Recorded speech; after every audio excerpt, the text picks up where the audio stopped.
কদরের রাতে দোয়া করলে এই দোয়া আল্লাহ ফিরে না। লাইলাতুল কদরি খায়রুম মিন আলফি শাহর, যে রাতটি 1000 মাসের চাইতে বেশি গুরুত্বপূর্ণ আল্লাহর কাছে।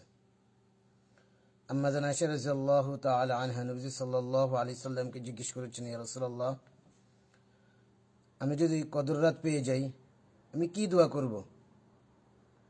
নবী সাল্লাল্লাহু আলাইহি সাল্লাম বলেছেন, হে আয়েশা, তুমি যদি কদর রাত পেয়ে যাও তুমি এই দোয়াটা পড়বে, আল্লাহুম্মা ইন্নাকা আফুউন তুহিব্বুল আফওয়া ফা'ফু আন্নী। অর্থ হচ্ছে, হে আল্লাহ, আপনি ক্ষমাশীল, আপনি ক্ষমা করাকে পছন্দ করেন, আপনি আমাকে ক্ষমা করে দেন। আমরা এই দোয়াটি রমাদানের শেষ দশকে বেজর রাতে বেশি বেশি করে পড়ব।